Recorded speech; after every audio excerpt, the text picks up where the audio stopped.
Hi, everyone. Welcome to the second of our 3 San Diego community town halls on COVID-19.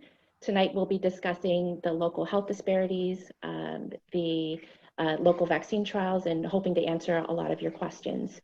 To listen in Spanish, please click on the interpretation button and be sure to mute original audio so that you can hear the Spanish translation clearly. To listen in Tagalog, press 888-204-5987. The access code is 8700768#. So the San Diego Community Town Halls have been brought to you by the Scripps Health Academic Research Corps Community Advisory Team and the San Diego County COVID-19 Health Equity Task Force. So let me reintroduce our Scripps Hub Academic Research Corps, which is a grant-funded partnership between Scripps Health and Scripps Research. And here are the members of the teams that helped to plan this. So from the Scripps Hub Community Advisory Team, we have Marty Acevedo, Dr. Susanna Flalo, Carla Corte, Dr. David Higgins, Keisha Robinson, and Dr. Rosie Chang-Weir. From the San Diego COVID-19 Equity Task Force, which was started by Dr. Rodney Hood, we also have Dr. Susanna Flalo, Dr. Jeannette Aldous, and Dr. Happy Araneta. And a thank you to James Ellis from Scripps Research as well for managing this webinar and making sure everything is technologically working. And we have translators from Pals for Health to provide Spanish translation, Ana Maria Garcia, Jane McNeil. And from 360 Link Solutions, we have Emily Edquid and Joshua Ramirez providing translations in Tagalog. So I'd like to introduce one of our SHARC Community Advisory Team members, Keisha Robinson, who will be your host for this evening. She is a senior manager of clinical research at Illumina, and she's also a member of our Scripps Hub Community Advisory Team. She has 20 years of experience working in the biotech industry and clinical research. She's also the principal and CEO of Imperative Solutions, a local diversity, equity, and inclusion consultancy firm. Keisha? Hello, everyone. Good evening. Tonight we will be discussing COVID-19, including the local health disparities in COVID-19 incidents and outcomes, the local COVID-19 vaccine trials, and research ethics and protections for research participants. We'll hear briefly from experts in these fields, Dr. Happy Araneta, Dr. Christian Ramers, Dr. Jeannette Aldous, Dr. Camille Nebeker, before answering questions from the audience. Please remember to submit your questions in the Q&A box, not to the panelists if you actually see a link for that. Please submit them to the Q&A box. Please allow me to introduce Dr. Maria Happy Araneta. She is Assistant Dean of Diversity and Community Partnerships at UCSD School of Medicine and Professor of Epidemiology in the Department of Family Medicine and Public Health. She received her bachelor's degree in biology from UCSD, her master's of public health and PhD in epidemiology from Yale University. She studies health disparities in areas such as type 2 diabetes, cardiovascular disease, and maternal and pediatric HIV and AIDS. Dr. Araneta? Thank you and good evening. Next slide, please. We've all heard devastating reports of the disproportionate burden of COVID-19 in Black, Latino, and Native American populations, and not just the medical epidemic, but the societal epidemic, including this recent report in the San Diego Tribune showing that Blacks and Latinos were most likely to lose their jobs and livelihood in this current pandemic.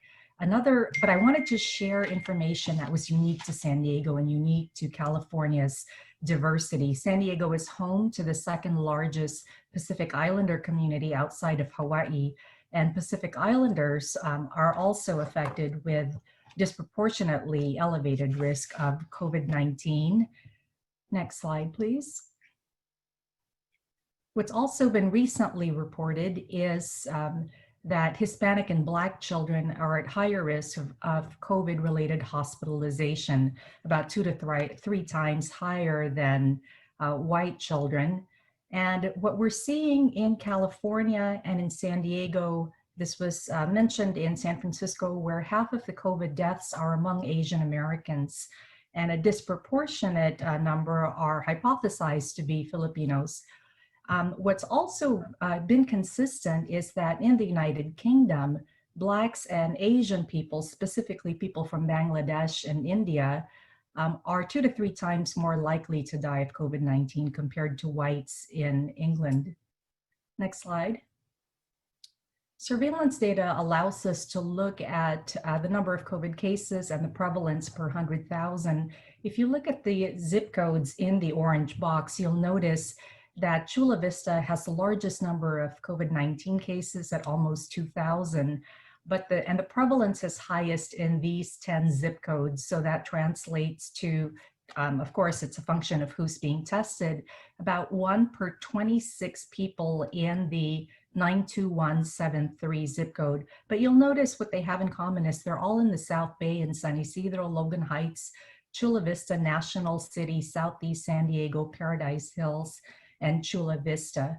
Whereas the box on the right and the green box, you'll see the lowest prevalence of COVID-19, and they're mostly in North County, UTC, Solano Beach, Rancho Santa Fe, or where we are right now in La Jolla.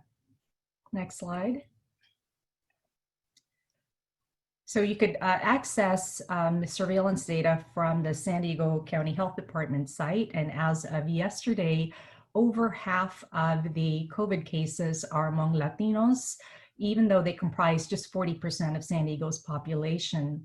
And you'll see that the rates per 100,000 are highest among Latinos, 1,500 per 100,000, followed by Native Hawaiians and Pacific Islanders. Next slide. When you calculate the hospitalization rates, although Latinos and Pacific Islanders have the highest prevalence, the hospitalization rates are highest among Asians, followed by Blacks, followed by Pacific Islanders. And when it comes to the case fatality or the deaths per case, these rates are highest among Asians and whites.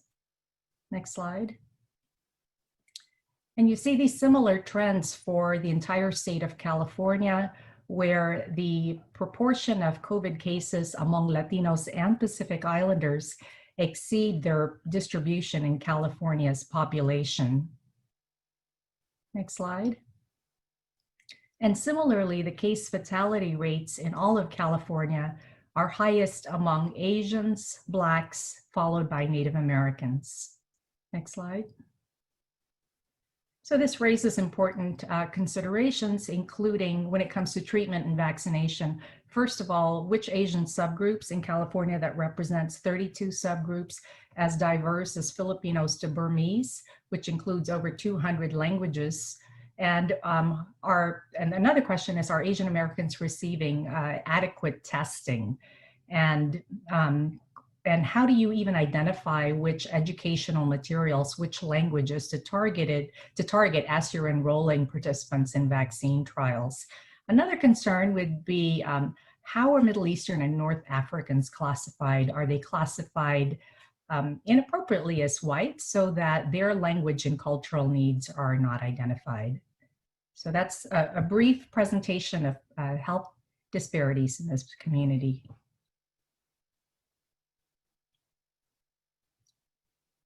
That concludes my section.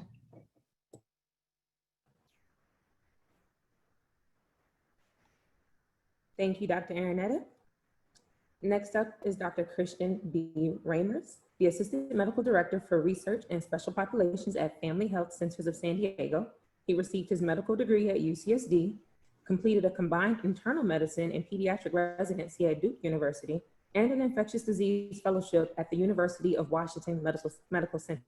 He specializes in infectious disease and oversees clinical programs in HIV, hepatitis B and C. Dr. Ramers. Thank you so much, Keisha. And I just want to say thank you also to Mona and Scripps for organizing this community conversation. It's really important for us to be discussing these important issues. If I could have the next slide, please. I am an infectious disease doctor and I work at Family Health Centers of San Diego, which has clinics throughout the region, including in the South Bay. And I thought I would use my time just to answer several questions to set the stage for the rest of the hour where we can have a conversation here. And I'll do my best to just predict what the future is going to look like. Many of us have been thinking about this for a long time. We've been struggling with this disease now for 6 months. And if we're to project what things are going to look like in the fall, I think most of us are very, very worried that it could actually get worse than it is now. We've seen just in the last couple of days a downward trend in new cases in San Diego, and that's probably because some of the tough measures that we've had to do, like closing restaurants and closing many businesses. But we know that as soon as things start to open up again, we start to see more cases. And really that's kind of inevitable with a disease like this, where so many in our population are still vulnerable. It may seem like after 6 months of COVID in San Diego that practically everybody's been exposed, right? Well, a lot of the surveys have shown that really only about 5 to even at the most 10% of people in San Diego have been sick or exposed to COVID. And that leaves about 90% of the population still vulnerable. So there's many possible infections that could go on, especially as we head into the fall. And a couple of things about the fall worry us even more. That is, when the weather gets colder, people tend to spend more time inside. And we know this virus transmits more easily inside.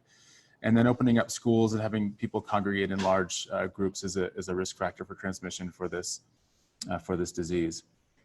I just want to pause and say that we've had tremendous suffering in our community from this pandemic, not only from all the illness and deaths that we've seen, almost 600 deaths in the community, 30,000 cases or so, but also just the way it's impacted our daily lives, the isolation that people have had to deal with, being stuck at home, not being able to see loved ones in the hospital, not being able to have family gatherings like we're used to. And then even beyond that, we have had tremendous economic impact, and many people have lost their jobs, lost their livelihood. The economic impact, I think, will be felt for years and years to come. So looking towards the future, we all want to get out of this. We all want to escape from this terrible pandemic. And unfortunately, the treatments that we have so far really are only useful in hospitalized patients. We have 2 medicines that actually are useful to keep people alive with COVID, but really nothing that can decrease the transmission out in the community. And we're left with these really harsh public health interventions like sheltering at home and closing businesses and having to socially distance.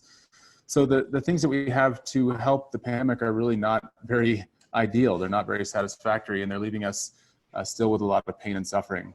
So this is why I think a vaccine is really our best way to get out of this. If we want to get back to work, we want to get back to school, from an infectious disease physician's perspective and from a public health perspective, a vaccine is really the best way that we can get out of this. I'm going to leave the last 2 questions really for my colleague, Dr. Aldous, to discuss when we get into some specific vaccines about how we know if they work, and then why we should get involved as San Diego in this effort. And if we could go to the next slide. We've had many successes with vaccines in the area of infectious diseases, and I just want to highlight one of them, which is a very important one. Vaccines basically allow us to garner immunity or protection from a disease such that the population doesn't have to suffer from it at all. And this is just a very simple chart showing in the United States the impact of having a vaccine for hepatitis B has had on the cases of hepatitis B throughout the last 30, 40 years. When the vaccine was licensed in the 80s, it was gradually introduced into the population. And as we reached the mid-90s, hepatitis B vaccination became part of the routine childhood vaccine series. And now we're seeing hepatitis B rates really level out at a very low level. And this is what we want to see with COVID. We want to see a vaccine that can protect people before they get infected, that can allow them to go back to work, keep from passing the disease to their families. And it really is our best way out of this. We all want to get back to work. We all want to reduce the suffering that our communities have felt. And so vaccine research is really something that I myself and many other people in this field are hoping will get us beyond COVID-19. And I'll stop there and pass off to my colleague, Dr. Aldous. Thank you very much, Dr. Randers. Dr. Jeannette Aldous is the Clinical Director of Infectious Disease at San Ysidro Health. She received her medical degree from UCSD, completed residency in internal medicine at the University of Colorado Hospital, and returned to UCSD for infectious disease fellowship. Dr. Aldous has a career focus on health disparities in historically underserved communities and serves as the director for San Ysidro Health, HIV, tuberculosis, infectious disease, and gender-affirming medicine programs. Dr. Aldous? Thank you. I'm going to share my screen and give you a slideshow, just a moment. Okay, thank you, Keisha, for the introduction, and thank you for the invitation to Scripps. I wanted to just take a few moments. As was mentioned, I'm an infectious disease physician like Dr. Ramers. I work at San Ysidro Health, and the communities that we serve are primarily in the South Bay as well as the eastern portions of the county. So we serve communities that are very heavily impacted, and I think Dr. Ramers really stated it very well, what our communities are experiencing, and Dr. Araneta's survey of which communities are really hit hardest by COVID. With that in mind, of course, we're very interested in the vaccine trials, and of course, recognizing they're coming to our communities, wanting to really help our patients and our communities understand them. So just in a few minutes today, I'm going to give you a brief survey of the vaccine trials and what might be expected if community members were to participate. We are also lucky to have joining us today for the town hall, the principal investigators for the trials. So I'm not going to go into a lot of detail. That can be for question and answer, or if there's something specific, Dr. Little or Dr. Spector, who are the principal investigators for the trials in San Diego, can answer those questions. So this is really just an overview and some food for thought. So just to let everybody get everyone on the same page, there are 2 vaccine trials that are coming to San Diego, one of them sponsored by Moderna and one AstraZeneca. I'm lumping them together because you can get more information later about the differences. Both vaccines use existing vaccine technology and apply it to COVID and try to induce an immune response, so developing antibodies or a protective response against a protein that's part of the virus that causes COVID. That virus is called SARS-CoV-2. It's important, I think, when we think about vaccines, some of us are used to thinking, oh, maybe they're giving me like a version of the virus that can make me sick. The way that these 2 particular vaccines work, neither one of them can give a person COVID-19 because they are not what we call live attenuated viruses. So people in these trials will not be receiving the virus that causes COVID-19. A brief overview of how things look in general when you do a vaccine trial. And the reason I'm showing this is because one thing we're hearing from in our community and a lot of people across the country, when they talk about these warp speed trials and all that, they think, well, did they do all the regular stuff? Did they go through the usual process to make sure it's safe? Are we rushing things, or was something important skipped when we moved forward with this? So when you look at how things are normally done, and this is true for approving any medication through the FDA, we start with a phase 1, which is really just a few people, healthy volunteers, and we just make sure it's safe. And so that's what's represented over here on the left, and that has occurred as well for these vaccines. So phase 1, they looked to see, is there any harm from this vaccine? And they saw very few side effects and determined that it was safe enough to go forward. So that part was done, and everything was of course done as quickly as possible, but to say that it was skipped is not true. That part was done and we have safety data there. The next phase is we go to phase 2, and that's just like it shows, it's a little bigger. Usually you have more people and you're trying to say, okay, are there any other side effects that we missed? And does it work? Does it kind of do the things we want it to do? In this case, does it produce an antibody response? So that part was done as well. The part where I think if you were to think about the normal timeline is sometimes that phase is stretched out over a long time. And in this case, they kind of looked at it, saw that it was still seemed to be safe, felt good about the safety data, and went ahead to phase 3. So that's the part that's moving fast, but the phases were not skipped. Now, phase 3 is the part where you actually say, okay, we think it's safe and we're pretty sure it's gonna work because we saw it produce some antibodies, but we don't actually know if it's gonna protect people from COVID-19 or from whatever disease your vaccine is being developed against, right? So we have an idea and we have enough information to feel it's safe to go forward and find that out. And that's what phase 3 is, and that's what we're looking at right now, and that's what's launching across the country. So those 2 trials we talked about are phase 3 trials launching in San Diego and across the country. So this is a summary slide, and again, I would encourage people to talk to the actual study investigators and to look at the website, but these are going to be studies of adults. They're most interested in people who are in communities at risk of COVID-19, like we talked about. They also are interested in people who are most impacted or have the most negative impacts from COVID, and that would be older people, people with other health conditions, people who are exposed to COVID because of work situations. So really a lot of people in the communities that Dr. Ramers and I and other people on the call are serving. It's important to remember that in this trial, people will get either a vaccine or a placebo. So a placebo, it's, you know, we talk about it as a sugar pill. In this case, it's going to be salt water, but it's not going to be a vaccine. It will be either you get a vaccine or a placebo. And the people involved will not know which one they received. It's like many vaccines, you get one and you come back and get another one a month later, and then the study will follow you for a long time, about 2 years, to see how you do. People will be monitored to see if they get COVID after they enroll in the study. And you can see that line at the bottom there shows you get your 2 injections, and then they check in on you over time.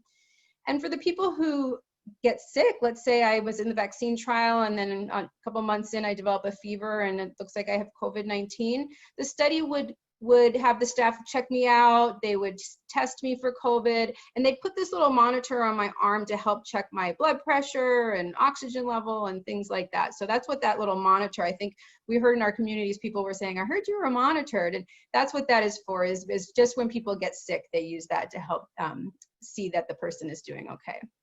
And then when the person's no longer sick, they take it off. So I think one thing we'd like to discuss today is what are some of the benefits of participation and what are some of the downsides of participation, especially when you think about impacted communities and really of people of color participating in the trials. And Dr. Araneta did a nice job of showing the groups most impacted by COVID. So on the one hand, you could say, well, communities who are experiencing the highest level of COVID, they are the communities that are most likely to experience a benefit if a vaccine can be developed. And so perhaps participation might help that happen sooner. One thing I think is really important is that I'd like all clinical trials, including vaccine trials, to represent a broad, diverse community. So I want to make sure that there were significant numbers of minorities or often undercounted populations so that we don't miss important information that might be relevant to those populations when the vaccine comes out.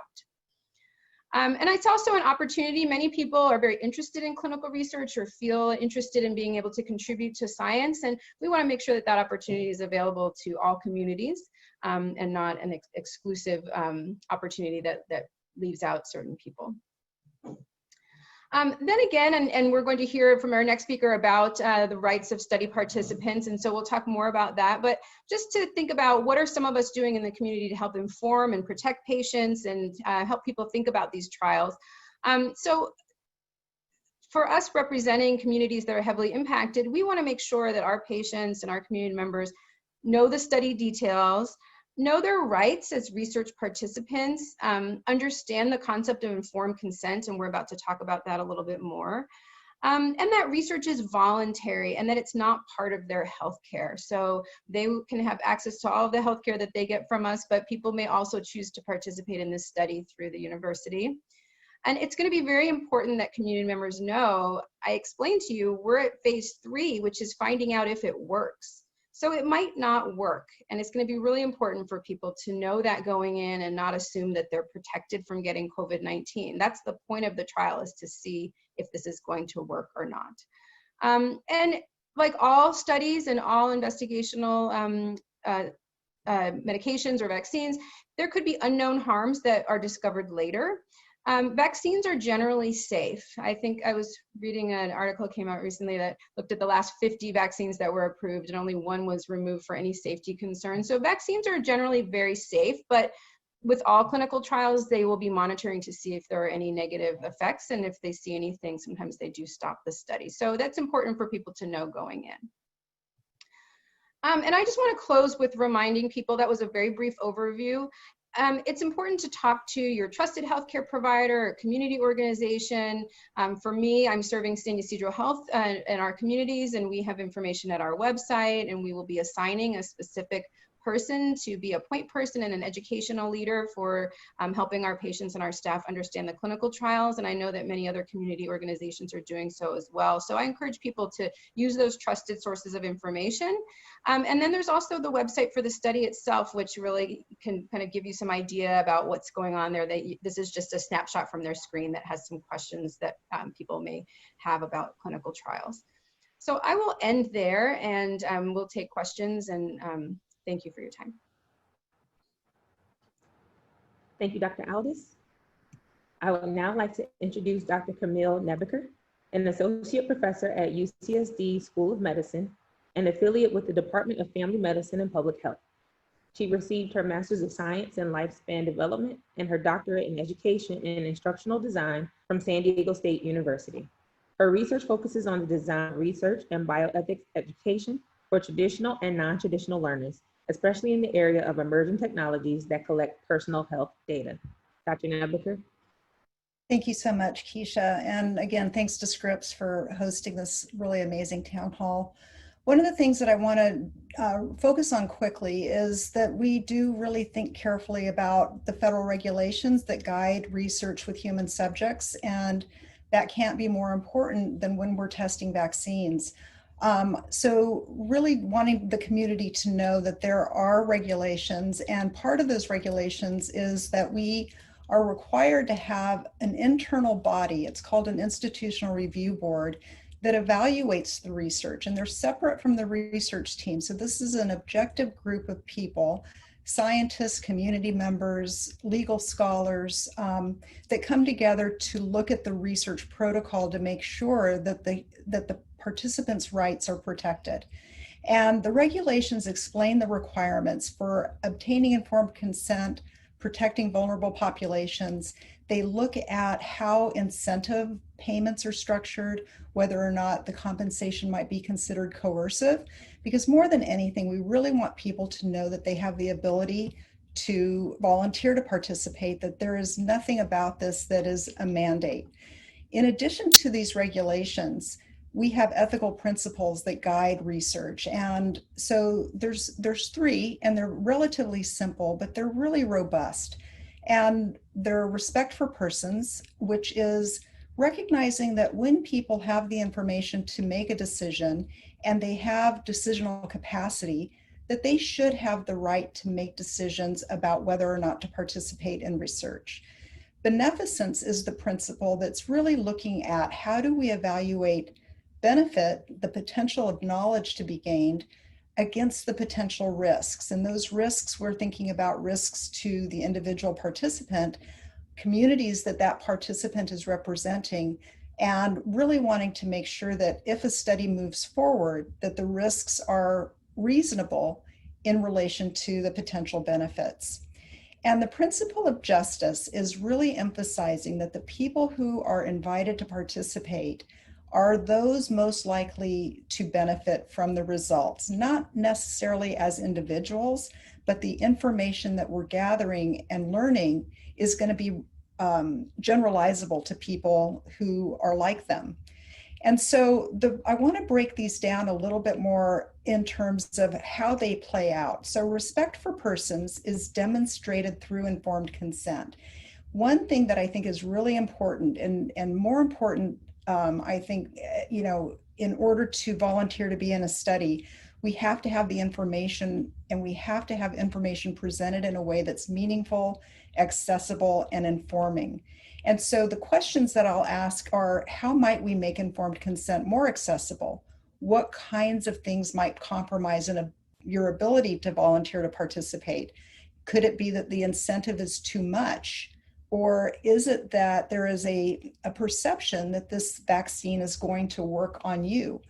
And then what factors influence good decision-making? And something that is required is informed consent. And the regulations that I just referenced tell a researcher what exactly needs to go into informed consent in order to be compliant with federal regulations. This image on the left over here is a 21-page or 20-page consent document that is designed for the studies that we're talking about here. With this consent, we have for the two studies between 21 and 30-page documents. The reading ease score is 44 to 55, which means it's fairly difficult to review. It takes about 40 minutes to 42 minutes if you can read at 250 words per minute. So although it's compliant with the regulations, it's not necessarily useful in obtaining informed consent. And so what I'd like for us to potentially talk about is how can we make consent more accessible? The image on the right is a prototype of work that we've done that was informed by older adults that helps us think through what would make presenting a lot of information about a study more accessible. So those are really important things that we can do and that we might do. Beneficence is how we evaluate the risks and benefits. And so how do we identify the probability and magnitude of harm to participants? And we have to think about harm as the type of harm. Is it physical harm, psychological harm, economic harm? Is it, how long will it last? How severe will it be? And what is the intensity? And then the other thing that we do is we think about how do we mitigate these harms? And in terms of if the benefits to society are likely, you know, are those reasonable in relation to the individuals and communities who participate? And lastly, justice is the way we go about identifying who is the best community, individual groups to participate in studies. And as Happy has presented in this slide about zip codes, we can see what communities in San Diego are hardest hit.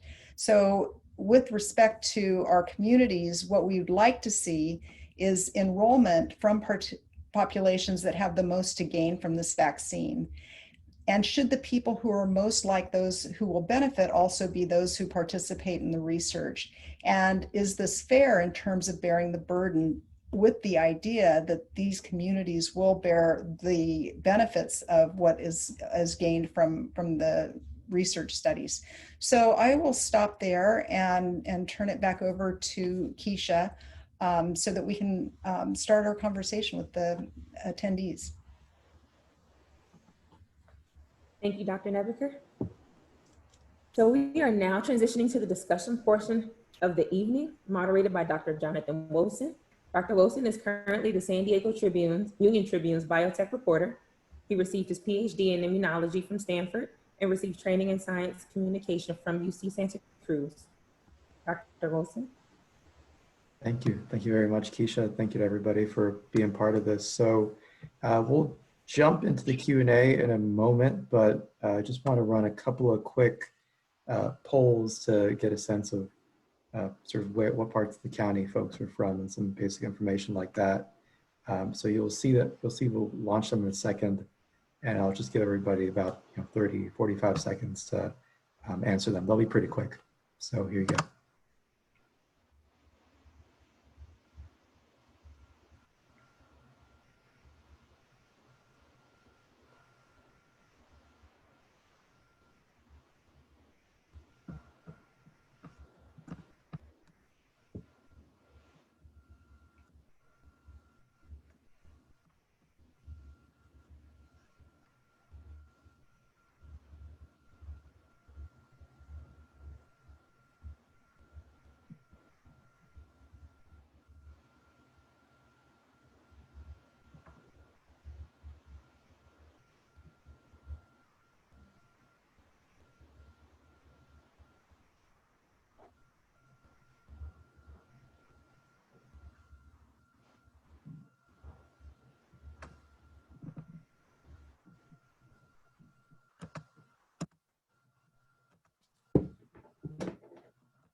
Okay, and then we've got one final question. So here you go.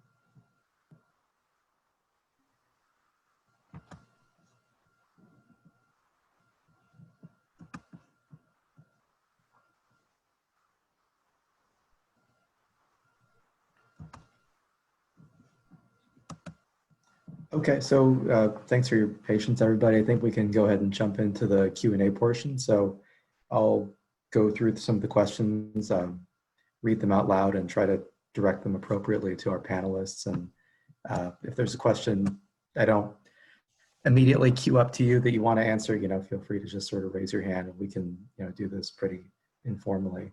But really good question that I want to start off with. Basically says, how do we develop trust in communities that already don't trust the medical profession? And remember moments like the Tuskegee study, when communities of color were frankly treated very poorly in terms of the way they were used for medical research. So Dr. Nebeker, maybe I'll guide that your way initially, and if anybody else wants to chime in, just sort of raise your hand and we can get different people's input on that. I think trust is something that takes a long time to develop, and it can be compromised really very quickly. And one of the things that is important is that these relationships that we develop with communities have been established for many, many years. Those, I think about Nettie and her work at San Ysidro. They've been working with communities in South Bay for, I think it's coming up on 30 years, if not more. These organizations that have their footprint in our communities have been there, and they educate their community members. They engage community members in the process of assisting with research. We have community health workers, we have promotoras involved, and it's this community network that can mitigate the issues of trust, but it's not something that is, it's not a flip of the switch. It honestly takes a lot of time and commitment and consistency. Christian, go ahead. Yeah, I can second that beautiful answer. I think that it comes from being there when people need you. Nettie, I think she was mouthing 50 years. San Ysidro has been in the community 50 years. Family Health Centers has been there for 50 years, starting in Barrio Logan. And we've been there, to watch our patients grow and to vaccinate the children and to help them when they get sick. And here we are at this moment, in a very crucial moment in our society. And we're basically coming out and saying it to the community in this forum and many others, that this is extremely important for all of us to get through this together. Historically, our organizations have been really just devoted towards clinical care alone, just taking care of people. And yet it's a really important mandate of our organization, and actually of the NIH even, that our organization should be represented in research. We should be part of the whole conversation, part of the process. It's really not a good situation when research takes place in one community and then is applied in a different community. And so having people from all communities being involved from the start is really important. Yes, Dr. Araneta. I think it's also important to be present and to have investigators who resemble the communities that you work with.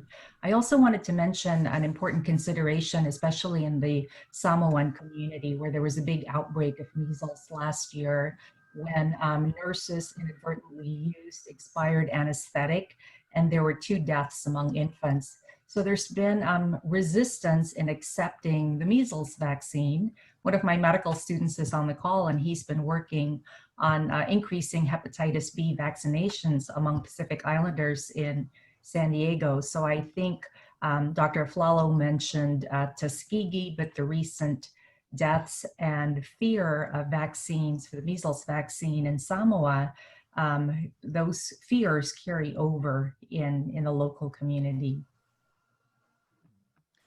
I think kind of springboarding off that point, there was some Gallup poll data that came out today showing that roughly maybe 1 in 3 Americans aren't sure, don't think that they would take a coronavirus vaccine if one was available today, FDA approved and for free. And that percentage is a little bit higher, it's closer to 40% among communities of color. I guess, is that sort of just that, the clearest example of what we're talking about, Dr. Aldous? Yeah, I just wanted to add, so it was 50, now it's 51 years at St. Ysidro. And I want to second what our colleague said about really having to be present in the community, right, and engaging the community. We have an internal research department at St. Ysidro directed by Dr. Fatima Munoz, and we conduct what's called the All of Us study and have really earned some of that trust and credibility by working in the community. And so I think that that's really important.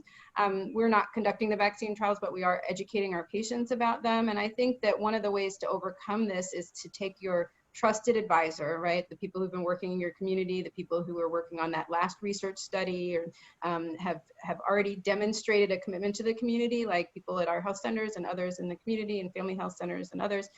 And then going to them and asking them to help you with that information. And I think that when you look at a newspaper poll that says this number of people would or wouldn't take a vaccine, that's, a poll of people. But when you ask people who've talked to their trusted advisor and their trusted community, wherever it may be, they might give you a different answer. And, we're not here to convince people to do a study or participate in anything. But I think that what I always recommend is that once you've built that trust, then you use it to educate people so that people have the opportunity to make the decision, as Dr. Nebeker was talking about, right? That they can have that informed consent. And if they want to participate, that they are an equal party in participating in those studies. So I think that's really where it is that you've got to take these trusted organizations and use us as an opportunity to help people educate themselves and get unbiased and detailed information, and then make their decisions and feel empowered to do so.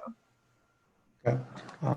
And so I'm getting a couple of kind of specific questions about the ongoing phase 3 COVID trials in terms of, one person in the town hall is asking what kind of numbers the 2 trials, the Moderna and AstraZeneca trials, are going to enroll. Okay, so Dr. Ramers, maybe you can just say out loud for people that aren't reading in the chat. Sure. So these are very large trials looking for about 30,000 nationwide across many different sites. And I think the local San Diego sites are looking at about 1,000 participants for each of the trials. Okay. And in terms of, the fact that just a little bit more about how these trials will work. So we know about half of people will get the vaccine. The other half will get the placebo in this case. Maybe I'll direct this one to Dr. Ramers. One person was wondering, since half of people are getting the placebo, are participants going to be asked to socially isolate? Like, what are people going to be doing once they receive that vaccine for this trial to work? Yeah, this is a really important point that Dr. Aldous made in her slides, and it's something that cannot be overlooked. And I'll just use an example from the recent past with hydroxychloroquine, which is a medicine that a lot of people wanted to work very well and wanted to try it and just really wanted to believe in it. The initial data that came out about hydroxychloroquine was not a placebo-controlled study.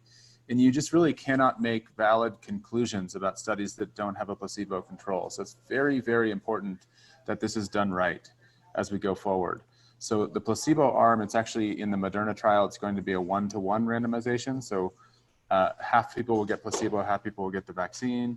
In the second trial, the Oxford trial, it would be 2-to-1. So 2/3 will get the vaccine, 1/3 will get placebo, and they will be treated exactly the same. In fact, it's a blinded study, which means the investigators won't know if the patients are receiving placebo or vaccine. And the standard public health advice will be the same for all participants, which means that if they are suspected of having symptoms, they will all be recommended to have tests. There are many, many things that the vaccine is doing, the trial is doing to allow very good communication and very good monitoring and care of people that do develop COVID. So that's the main outcome. I think another question, if I could just address it while I'm speaking, is are we just looking for immunoglobulin or responses or antibody responses to the vaccine? And the answer is yes, and they're also looking for T-cell responses. And then the real important outcome is who gets the disease. And if you remember from Dr. Aldous's slides, these trials are being conducted in places that are very heavily impacted. And so we want to see if the vaccines really work in the main outcome that we're looking for, which is, do people get COVID-19? There's a list of 10 or 15 other outcomes that are being looked at, including antibody levels, T-cell levels, whether you get a severe case or just a mild case, whether you get hospitalized or not. So all of these things are being looked at extremely carefully. Okay. And kind of off Can I that just- point, go ahead. Can I just add a point? Sorry, I just wanted to add a point. Dr. Raymer said it beautifully, and I just wanted to really concentrate on one thing, which is that part of the informed consent, and what's really going to be important for people to remember, is that we hope this vaccine will work. That's why we're doing a clinical trial. That's why it has to be done right, like Dr. Raymer said, but it might not work. And so it's going to be very important for people to not think that they are protected from COVID-19 when they're participating in the vaccine trial. And so they will be advised of that in the study. They will be told, you might be getting a placebo. You might get the actual vaccine, but it might not work. And so you do need to still protect yourself, wear your mask, do your social distancing, do all the things that you need to do to protect yourself and your family from COVID-19. So I think that that's really important, is that I think sometimes people think, oh, it's gonna be so great, maybe I'll get the vaccine and I'll be protected. We don't know yet. That's why we do the study. So at the end of the study, we'll find out if it worked, and that would be great for the community. But during the study, people participating need to remember that they're not can't assume that they're protected from COVID-19. And maybe just two quick follow-up questions for you. There are a couple of folks who asked about risks in the Q&A. So what are the potential medical risks associated with these trials? And then maybe follow-up question would be, when we talk about a vaccine working, does that mean I won't get sick? I won't get as sick as I would have gotten. Maybe I feel sick for a few days, but I'm not in the hospital getting those really bad symptoms. What are we shooting for here?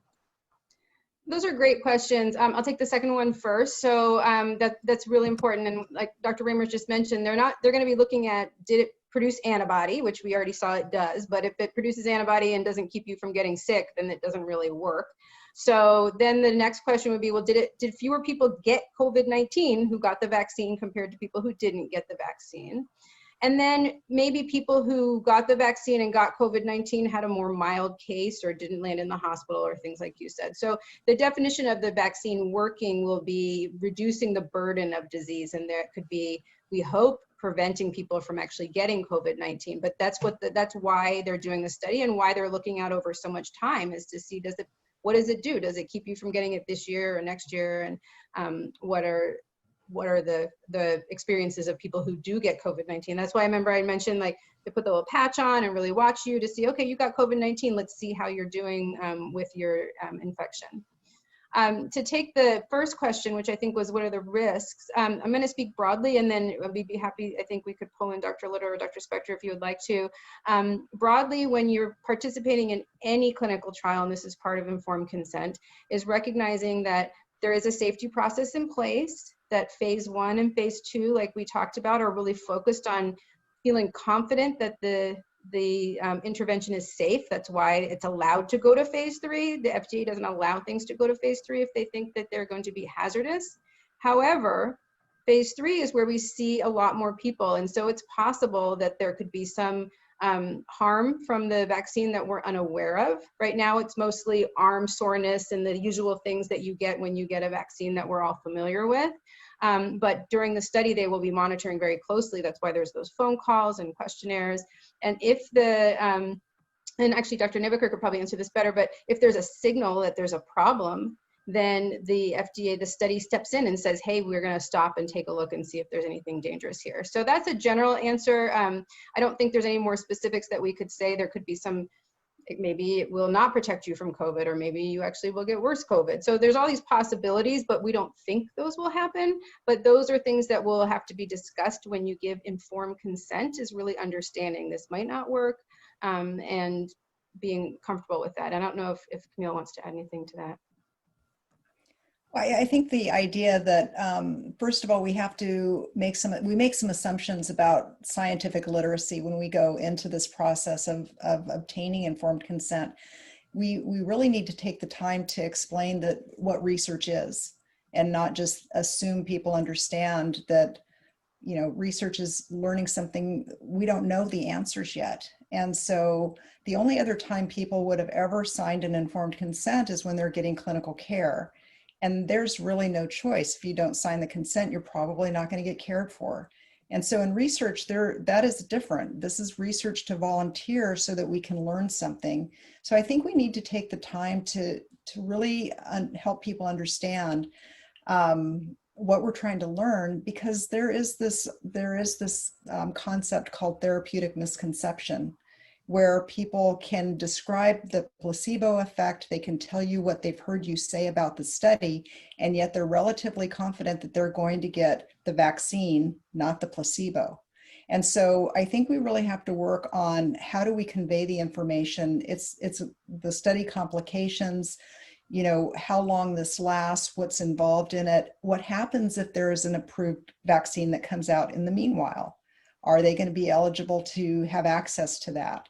You know, once this vaccine is proven to be effective or not, you know, what choices will they have? And I think to your point about the safety checks, there are data safety monitoring boards. And so there will be a board in place that will evaluate data that are being collected at different intervals, so that if there is a signal of danger, things can stop quickly. So there's a lot of work to be done to make sure that this research is carried out responsibly and ethically. And I think we are on the right start to see that happen. I really do like I think it's important that we engage the community in these conversations about what that looks like for them, and that this is one opportunity to have that happen. And Dr. Araneta, kind of switching gears a little bit to think about some of the disparities you were laying out earlier in the town hall. Someone had a question about why it seems that Asians are disproportionately affected by the case fatality rate. You I think talked a bit about the types of jobs, essential jobs, where people are more likely to be exposed. But if you could speak a little bit more to what's potentially going on there. And I think what's still unclear is which Asians. We don't know. Are they, this was first reported in San Francisco, where half of the COVID deaths in San Francisco are Asian American. Are they Chinese? Are they Cambodian in Oakland? Are they Filipino in San Diego? So Filipino, I'm aware that 1 out of every 5 nurses in California is Filipino. And among Filipinos in New York, 1 out of 4 are healthcare workers. And this has to do with our colonial relationship with the US, where medical and nursing education was followed an American curriculum. But some of the medical considerations include a Kaiser study of its 2 million members showed that Pacific Islanders, Filipinos, and Asian Indians have higher prevalence of type 2 diabetes compared to African Americans, Native Americans, and Latinos, despite the absence of general obesity.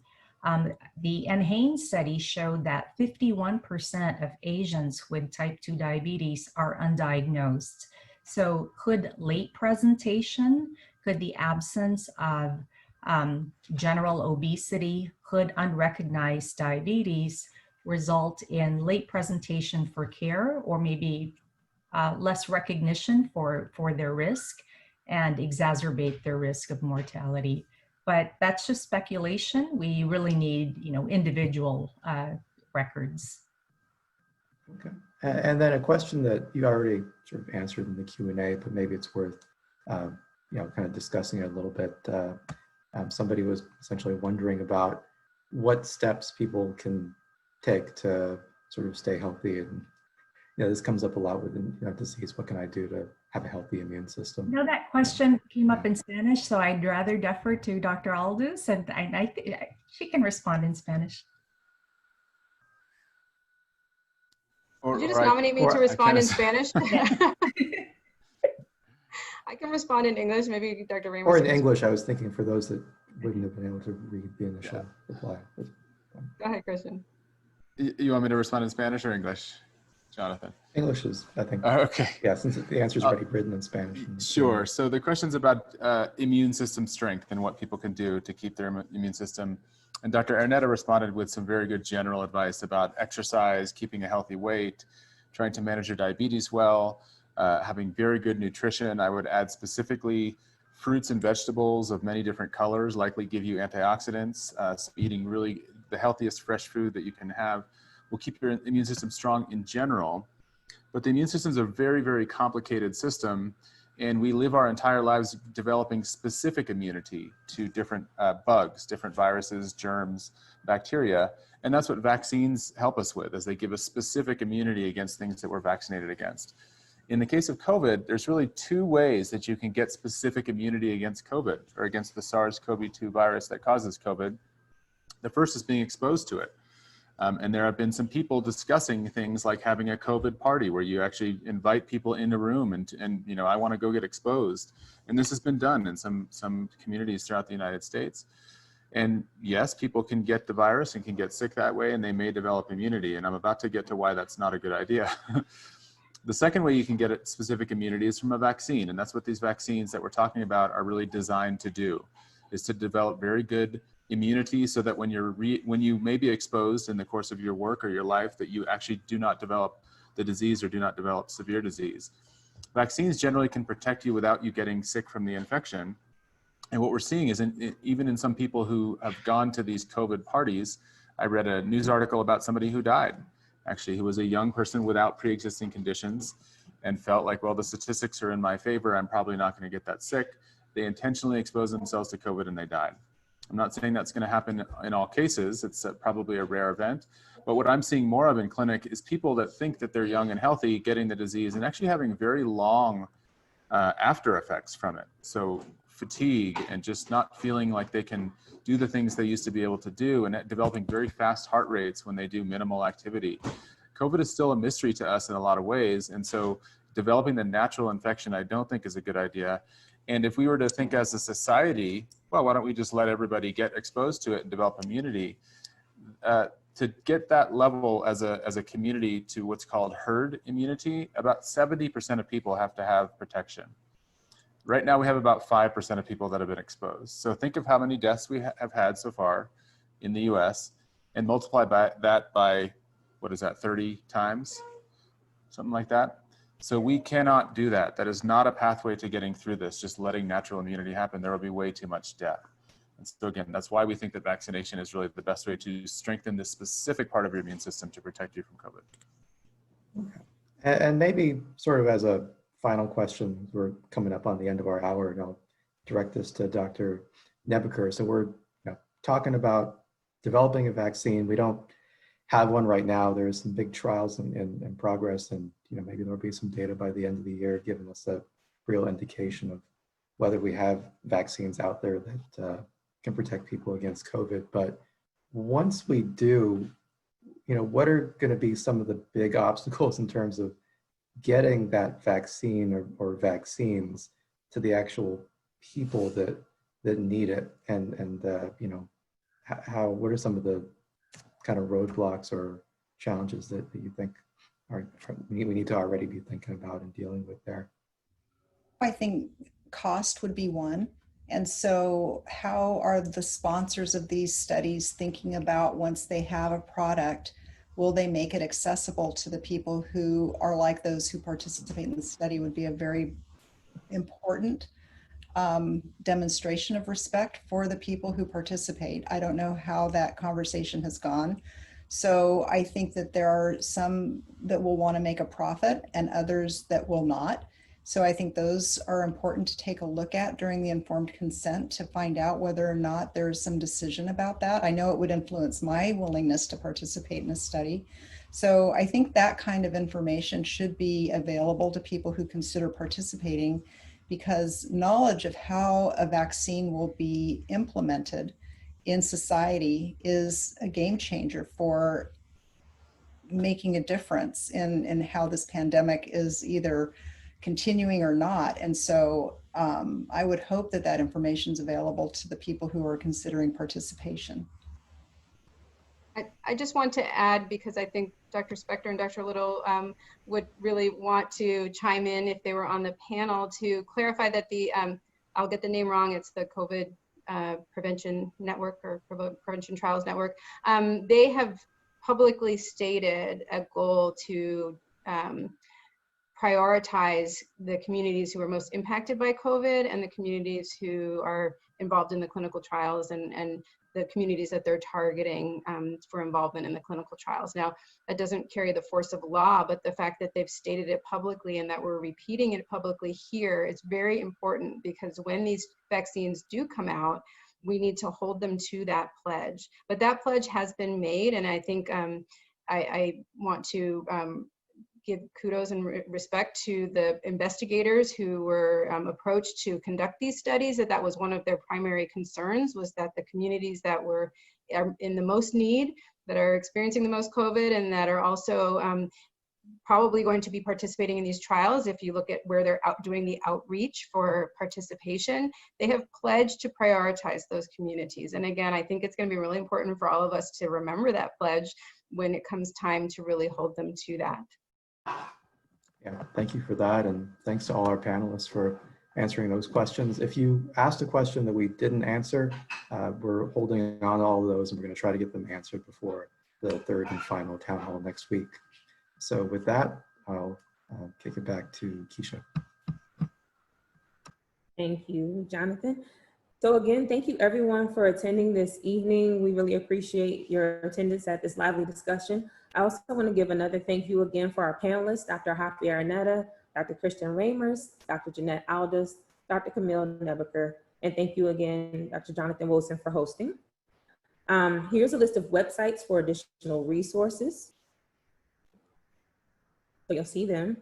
Also, please join us for our final community town hall on Tuesday, August 19th, when we will discuss how high-risk individuals can stay healthy, how contact tracing works, and we'll also hear about personal experiences of COVID-19 survivors.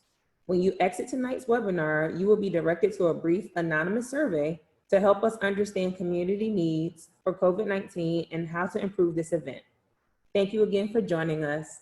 Good night.